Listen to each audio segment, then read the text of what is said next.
جی میرا پورا نام میاں عبد المالک ہے، اور عرفیت جو ہے میری وہ میاں مجن کے نام سے مجھے دوست احباب لوگ بلاتے ہیں۔ جی خانقاہ برچنڈی شریف کے بانی جو تھے وہ جنید وقت حضرت حافظ محمد صدیق رحمۃ اللہ تعالی علیہ، جو جن کی پیدائش تقریباً جو ہے وہ 1820 ہے، اور وہ خانقاہ کے پہلے صاحب سجادہ تھے، وہ خانقاہ کے بانی تھے۔ تو سیاسی حوالے سے پاکستان مسلم لیگ فنکشنل سے وابستہ ہوں، اور پارٹی کا میں ضلعی صدر بھی ہوں۔ جی بالکل، پیپلز پارٹی اینٹی ہے، ہم اس کے خلاف ہیں۔ پہلے اتحادی تھے، بڑے قبلہ پیر سے پگارا رحمۃ اللہ تعالی علیہ کے دور میں ہم اتحادی تھے، پیپلز پارٹی کے ساتھ تھے، لیکن موجودہ پیر سے پگارا کی جو سیاسی پالیسی ہے وہ اپنی ہے، اور انہوں نے اپوزیشن میں بیٹھنا جو ہے وہ بہتر سمجھا۔ السلام علیکم ناظرین، میں محمد یونس اور آپ دیکھ رہے ہیں گلوبل پاکستان۔ ناظرین، درگاہ برچونڈی شریف سے کون واقف نہیں ہے؟ یقیناً آپ نے نام بھی سنا ہوگا، آپ میں سے کن لوگوں نے یہاں پر آ کر وزٹ بھی کیا ہوگا۔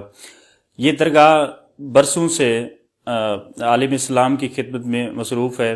ہزاروں کی تعداد میں جو اسلام سے دور تھے لوگ یا جو نان مسلم تھے، ان کو اسلام کے دائرے میں لانے میں بہت سارا اہم کردار ادا کیا۔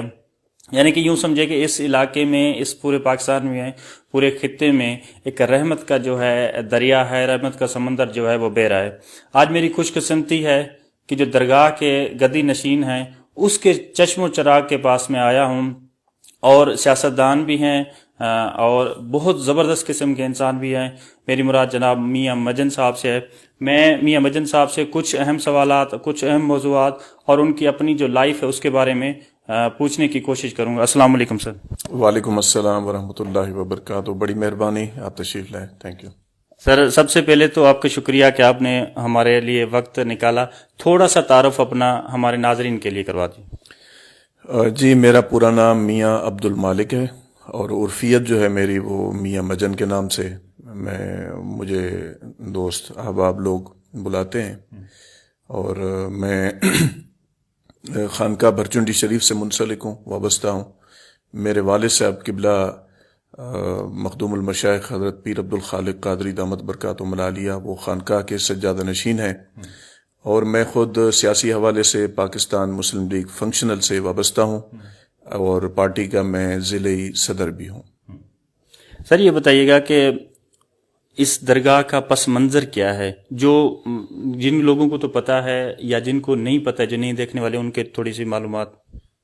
جی خانقاہ برچنڈی شریف کے بانی جو تھے وہ جنید وقت حضرت حافظ محمد صدیق رحمۃ اللہ تعالی علیہ، جو جن کی پیدائش تقریباً جو ہے وہ 1820 ہے، اور وہ خانقاہ کے پہلے صاحب سجادہ تھے، وہ خانقاہ کے بانی تھے۔ وہ خلیفہ تھے، ان کو جو فیض تھا وہ پیر سید محمد حسن شاہ جیلانی رحمۃ اللہ تعالی علیہ، جو بانی تھے سوئی شریف خانقاہ کے، اور وہ جو وابستہ تھے وہ پیر سید محمد راشد صاحب روضہ، جو پیر صاحبان پگارا کے نام سے جو مشہور ہے۔ تو پیر صاحب پگارا والے جو ہے وہ ہمارے دادا پیر ہوئے اس حوالے سے۔ تو یہ سلسلہ فیض جو ہے وہ پیر سید محمد حسن شاہ جیلانی سے ہوتا ہوا پیر صاحبان پگارا سے ہے، اور حافظ صاحب رحمۃ اللہ علیہ اس خانقاہ کے پہلے بانی رہے۔ ان کا وصال جو ہے وہ تقریباً 1890 میں ہوا۔ ان کے بعد ان کے بھتیجے پیر محمد عبداللہ رحمۃ اللہ تعالی علیہ خانقاہ کے دوسرے سجادہ نشین بنے۔ تو اس کے بعد یہ سلسلہ پھر ان کے بعد ان کے صاحبزادے تقریباً 1927 میں ان کا وصال ہوا، تو ان کے صاحبزادے پیر عبد الرحمن بھورل سنگھ رحمۃ اللہ علیہ وہ خانقاہ کے سجادہ نشین بنے۔ یہ پیر عبد الرحمن بھورل سنگھ رحمۃ اللہ علیہ وہی شخصیت ہیں جن کا تحریک پاکستان میں بہت بڑا کردار رہا، اور سندھ میں جو قرارداد منظور کروائی گئی پاکستان کے حق میں، تو اس میں پیر عبد الرحمن بھورل سنگھ رحمۃ اللہ علیہ کا بہت بڑا کردار تھا۔ تو آپ کا وصال 1960 میں ہوا۔ ان کے بعد پھر پیر عبد الرحیم شہید رحمۃ اللہ تعالی علیہ، ان کے بعد پھر ہمارے دادا پیر عبد الحلیم شہید رحمۃ اللہ علیہ۔ تو ان کے شہادت کے بعد پھر قبلہ والد صاحب جو موجودہ خانقاہ کے صاحب سجادہ ہیں۔ اچھا سر، یہ بتائیے گا کہ عام تصور تو یہ ہے کہ جو درگاہ کے گادی نشین ہوتے ہیں یا سجادہ نشین ہوتے ہیں ان کی اولادیں کوئی اتنی پڑھی لکھی نہیں ہوتی، عام تصور یہ پایا جاتا ہے۔ آپ کی اپنی تعلیم کتنی ہے اور کہاں سے حاصل کی ہے؟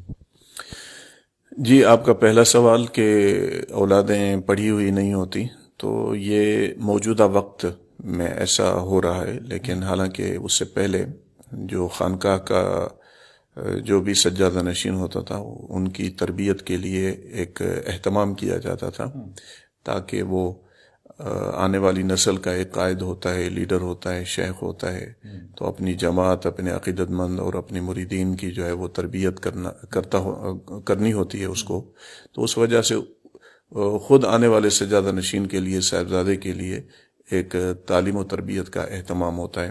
اکثر ہم نے سنا ہے خانقاہوں میں جو بزرگان گزرے ہیں تو وہ خصوصی استاد رکھتے تھے، مدرس رکھتے تھے صاحبزادے کی تعلیم و تربیت کے لیے۔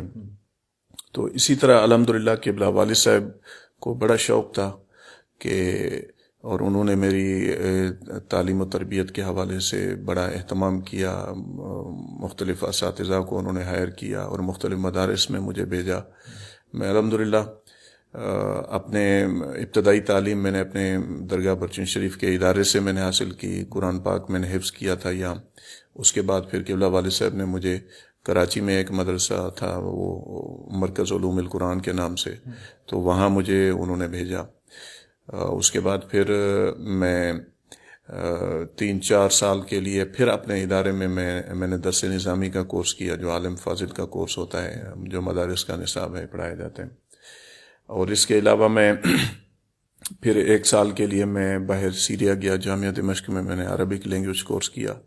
پھر اس کے بعد نمل یونیورسٹی میں نے انگلش لینگویج کا کورس کیا، اور 1 سال میں مظفر گڑھ ملتان میں وہاں بھی پڑھتا رہا ہوں۔ تو الحمدللہ مختلف تعلیمی اداروں میں قبلہ والد صاحب نے مجھے داخل کروایا اور میری تعلیم و تربیت پر بڑی توجہ تھی۔ سر یہ بتائیے گا کہ اس درگاہ کا پس منظر تو آپ نے بتایا، مریدین کی تعداد کتنی ہے، کوئی اندازہ آپ کا، اور کہاں کہاں موجود ہیں؟ خانقاہ برچنی شریف کی جماعت جو ہے وہ کوئی خاص تعداد ہمارے پاس تحریراً تو موجود نہیں جو ہم کہیں کہ اتنی ہے، ان کا عدد جو ہے وہ اتنا ہے، لیکن الحمدللہ لاکھوں میں ہے۔ ایک تو خانقاہ برچن شریف سے ڈائریکٹ منسلک ہیں لوگ، جو سندھ میں بھی ہیں، پنجاب میں بھی ہیں، بلوچستان میں بھی ہیں، اور سرزمین ہند انڈیا میں بھی موجود ہیں۔ یہ تو وہ جو ڈائریکٹ خانقاہ سے منسلک ہیں۔ باقی جو خانقاہ سے دیگر جو خانقاہیں نکلیں، جس میں امروڈ شریف کی خانقاہ ہے، خانگڑھ شریف کی خانقاہ ہے، اور دین پور شریف کی خانقاہ ہے، اور مولانا عبید اللہ سندھی بہت بڑا نام ہے، وہ بھی خانقاہ سے منسلک تھے۔ اس حوالے سے ایک افغانستان کے بزرگ ہیں اور ایک عراق کے بزرگ ہیں۔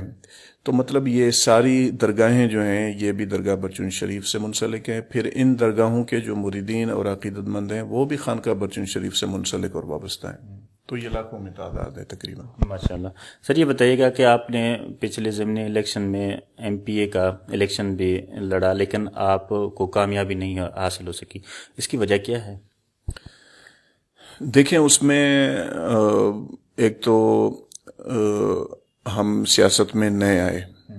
2012 میں قبلہ والد صاحب جو ہے وہ انہوں نے پاکستان مسلم لیگ فنکشنل جوائن کی، تو نہ تجربہ کاری بھی کہیں، اور دوسرا اس کو آپ کہیں کہ اور ہمارا جو موجودہ انتخابی سسٹم ہے اس میں بھی کافی مسائل ہیں جن کی درستگی اور اصلاح ضروری ہے، اور ہمارے قدرتی ہمارا معاشرہ ایسا ہے کہ جو اچھے لوگ ہیں یا دیندار لوگ ہیں یا ایماندار لوگ ہیں تو ان کو پیچھے رکھا جاتا ہے، اور من پسند لوگ، ایسے لوگ جنہوں نے پاکستان کو نقصان دیا ہے، ان لوگوں کو آگے لایا جاتا ہے۔ تو اسی وجہ سے جو ہے وہ نقصان ہوا ہمیں، ہم ہار گئے تھے، اور دھاندلی بھی ہوئی تھی اس الیکشن میں، جس میں پہلی دفعہ، اور قبلہ والد صاحب جو 2013 کی الیکشن میں کھڑے تھے، قبلہ والد صاحب بھی ہار گئے تھے، حالانکہ ہم جیتے ہوئے تھے، لیکن ہمیں 1300 ووٹوں سے دھاندلی کے ذریعے ہروایا گیا۔ پھر ضمنی الیکشن میں جو ہے اس میں ہمیں ہروایا گیا۔ تو یہی وجوہات ہیں. آگے امید ہے، توقع ہے انشاءاللہ بہتری ہوگی. اچھا سر، یہ جو باتیں ہیں یہ اکثر سیاستدان جتنے بھی ہیں ان کو اکثر یہ شکایت ہوتی ہے، جو ہار جاتے ہیں وہ یہ کہتے ہیں کہ ہمیں ہروایا گیا، ہم ہارے نہیں ہیں. ان کی توقعات ہوتی ہیں کہ ہم جیت جاتے. تو یہ ہروانے والی فورس کون ہے؟ کون ہرواتا ہے جس کو ہم مبہم الفاظ میں کہہ دیتے ہیں یہ ہرواتے ہیں کون وہ دیکھیں، پہلے جو دھاندلی ہوتی تھی وہ پولنگ اسٹیشنوں میں ہوتی تھی. مطلب اس طرح کے الیکشن بھی ہم نے بچپن میں دیکھے کہ وہ جو جن کا اثر اپنے حلقے میں ہوتا ہے یا اپنی کچھ مخصوص پولنگ اسٹیشنوں پہ ہوتا ہے، تو وہاں جتنا بھی اسٹاف چلا جاتا ہے وہ پورے اسٹاف کو یرغمال کیا جاتا تھا اور اپنے مرضی کے ٹھپے لگائے جاتے تھے. اس طرح کی جو ہے وہ دھاندلی کی جاتی تھی. لیکن 2013 کی الیکشن سے ہم دیکھ رہے کبھی جو ہے وہ ہمارا جو عدلیہ کا نظام ہے، انہوں نے جس کو آر او الیکشن کہا گیا تھا کہ وہ پورے کے پورے الیکشن اس طرح ہوا کہ پیسوں کے ذریعے جو ہے وہ جو ہار گئے تھے وہ جیت گئے، جو جیت گئے تھے ان کو ہروایا گیا، اس طرح کا. اس کے بعد پھر مختلف پارٹیاں، یہ پارٹیاں جو ہیں ان کا بڑا اس میں تجربہ ہے، تو میں سمجھتا ہوں کہ ان کے پاس بہت طریقے ہیں. آپ جس پارٹی کے ساتھ آپ کی جو مسلم لیگ فنکشنل ہے وہ تو مرکز میں شراکت داری ہے پی ٹی آئی کی گورنمنٹ کے ساتھ، تو آپ کا بیسک جو شکوہ ہے وہ صوبائی حکومت جو بنی ہے پیپلز پارٹی کی، شاید ان سے ہی ہے. جی بالکل، پیپلز پارٹی اینٹی ہے، ہم اس کے خلاف ہیں. پہلے اتحادی تھے، بڑے قبلہ پیر سے پگارا رحمۃ اللہ تعالی علیہ کے دور میں ہم اتحادی تھے، پیپلز پارٹی کے ساتھ تھے. لیکن موجودہ پیر سے پگارا کی جو سیاسی پالیسی ہے وہ اپنی ہے، اور انہوں نے اپوزیشن میں بیٹھنا جو ہے وہ بہتر سمجھا، کیونکہ پیپلز پارٹی سے جو توقعات تھیں وہ پوری نہیں ہوئی. تو اس تقریباً 10 سال ہونے کو ہیں تو ہم اپوزیشن میں ہیں. تو سندھ کے اندر خاص کر کے پیپلز پارٹی کا زیادہ اثر ہے. تو ان سے اچھا یہ بتائیے گا کہ لوگ آپ کو پیری مریدی کی وجہ سے ووٹ دیتے ہیں یا ان لوگوں کو آپ کا منشور جو ہے آپ کے کام وہ پسند ہیں؟ دیکھیں، پیری مریدی جس حلقے میں ہم بیٹھے ہوئے ہیں یا جس ضلع میں ہم بیٹھے ہوئے ہیں، ضلع کوٹ کی، یہاں خانقاہ برچونی شریف کی عقیدت مندی جو ہے وہ اتنی زیادہ نہیں ہے، اکثریت میں نہیں ہے کہ اگر ہمیں ہماری جماعت ووٹ دے تو ہم جیت جائیں. برچونی شریف کا زیادہ اثر جو ہے وہ دریا کے اس طرف بلوچستان کے ساتھ ضلع کشمور کند کوٹ اور ضلع جیکب آباد، وہاں زیادہ اثر ہے. تو یہاں جو ہیں یہ غیر جماعتی لوگ بھی موجود ہیں، اور الحمدللہ ہمارے جو جماعت ہیں، جماعت نے تو ویسے ہی ووٹ دینا تھا کیونکہ وہ خانقاہ سے منسلک تھے. باقی جو غیر جماعتی دوست ہیں الحمدللہ وہ ہمارے اخلاق و کردار سے متاثر ہیں، اور وہ امید سمجھتے ہیں کہ پیر صاحبان اگر کامیاب ہوتے ہیں تو اس علاقے کے لیے، اس حلقے کے لیے اپنا کردار ادا کریں گے. اچھا یہ بتائیے گا کہ جو گدی نشین ہوتا ہے، جو سربراہ ہوتا ہے، روحانی بزرگ ہوتا ہے، کیا اس کی زندگی بھی ایک عام انسان کی طرح ہوتی ہے یا اس سے مختلف ہوتی ہے؟ دیکھیں، خانقاہ برچونڈی شریف جو ہے ان کے جو مشائخ کا ہمیشہ رہا ہے طرز زندگی وہ یہی انتہائی سادگی کے ساتھ جو ہے. حالانکہ کافی خانقاہیں اب ایسی ہو گئی ہیں کہ ان کے درمیان اور ان کے مریدین عقیدت مندوں کے درمیان ایک گیپ محسوس کرتے ہیں ہم. لیکن خانقاہ برچونڈی شریف کا خاصہ یہ ہے کہ یہ اپنے مریدین کے درمیان رہنے والے لوگ ہوتے ہیں اور کوئی فرق نہیں ہوتا، اور زندگی میں سادگی ہوتی ہے. تو میں سمجھتا ہوں کہ کوئی خاص فرق نہیں ہے. ماشاءاللہ. تو جس طرح سر میں نے اپنے انٹرو میں بتایا کہ یہ وہ درگاہ ہے جس نے عالم اسلام کا جو نام روشن کیا ہے، اسلام کی بہت بڑی خدمت کی ہے، تو کس طرح لوگ متاثر ہو کر آپ کے پاس آتے ہیں؟ پاکستان سے یا باہر سے کہیں سے بھی آتے ہیں تو آپ کے مریدین میں شامل ہو جاتے ہیں وہ؟ جی بالکل، کافی سالانہ سفر ہوتا ہے ہمارا، ہم اس کو سفر کہتے ہیں، جس میں خانقاہ کے جو سجادہ نشین ہیں وہ اپنے مریدین میں جماعت میں نکلتے ہیں. تبلیغی سفر ہوتا ہے، ایک روحانی سفر ہوتا ہے. تو اس میں جماعت کے ہاں رہائش کی جاتی ہے اور وہاں ذکر و اذکار کی محفلیں لگتی ہیں، وہاں میلاد شریف کی محفلیں لگتی ہیں، اور جماعت کی تربیت کے لیے علماء ہوتے ہیں سجادہ نشین کے ساتھ، اور صاحب سجادہ جو ہیں وہ خود جماعت کی اصلاح و تربیت کے لیے جو ہے وہ واعظ و نصیحت کرتے ہیں، تو لوگ متاثر ہوتے ہیں، اور خانقاہ برچونی شریف کا بہت بڑا نام ہے اور بہت بڑا کام ہے، تو اس کو بھی دیکھ کے لوگ مانوس ہوتے ہیں اور قائل ہوتے ہیں، تو خود یہاں آتے ہیں اور عقیدت مندی میں شامل ہوتے ہیں۔ اچھا سر، یہ بتائیے گا کہ ہر انسان کی زندگی میں کوئی نہ کوئی ایسا لمحہ آتا ہے جس کو وہ بھلانا بھی چاہے تو بھلا نہیں سکتا۔ آپ کی زندگی میں کوئی ایسا لمحہ جو آپ کے لیے یادگار ہو، آپ اس کو کبھی بھلا نہ سکتے کسی بھی حوالے سے؟ دیکھیں، اس میں صحیح بات ہے، زندگی ایک ایسا سفر ہے جس میں مشکلاتیں بھی آتی ہیں، جس میں آسانیاں بھی ہوتی ہیں، تو بالکل کافی ایسے لمحات ہوتے ہیں جو یادگار رہ جاتے ہیں۔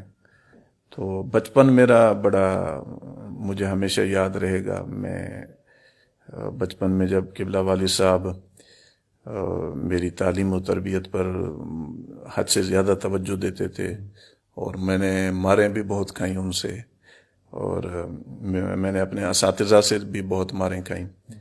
تو ایک دفعہ ایسا رہا کہ میرے ایگزام تھے، امتحان تھے، تو میں اس میں شامل نہیں ہوا، تو رشتہ داروں میں ایک شادی کا پروگرام تھا، تو میں اس میں چلا گیا۔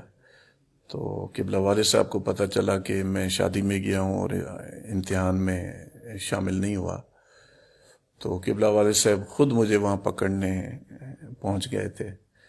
تو وہ ایک یادگار لمحہ ہے جس میں نے والد صاحب کو دیکھ کے بھاگنا شروع کیا، تو والد صاحب نے میرے پیچھے وہ ایک نوجوان جو ہے وہ پیچھے بھگائے، اور انہوں نے مجھے پکڑا اور پکڑ کے مجھے اسکول خود لے آئے، تو وہاں میں نے ایگزام دیا۔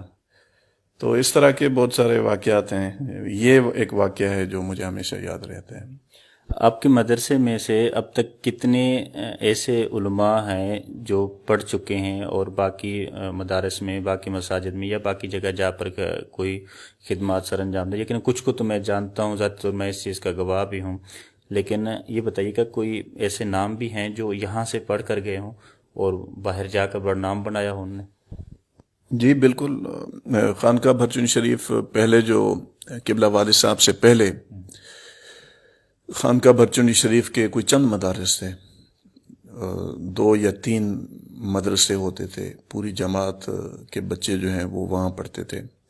لیکن قبلہ والد صاحب کی محنت خاص کر کے 1990 کے بعد، کیونکہ 90 سے پہلے خانقاہ کے کچھ معاملات ایسے تھے جس میں بہت بڑی ٹینشن پریشانی تھی، الحمدللہ ان مسائل سے ہم نکل آئے۔ 1990 کے بعد باضابطہ ایک کام شروع ہوا، تو تب سے قبلہ والد صاحب نے مدارس کے حوالے سے بہت بڑا کام کیا ہے۔ وہ الحمدللہ آج کل ابھی جو اسی ٹائم میں خانقاہ کے 200 مدارس ہیں سندھ، بلوچستان اور پنجاب میں، تو سینکڑوں ہزاروں کی تعداد میں جو ہے وہ طلباء پڑھ رہے ہیں اس میں قرآن پاک، اور چند مدارس ان میں ایسے ہیں جس میں دینی تعلیم پڑھ رہے ہیں، جس کو درس نظامی کہا جاتا ہے، تو وہ کورس بھی ہو رہا ہے۔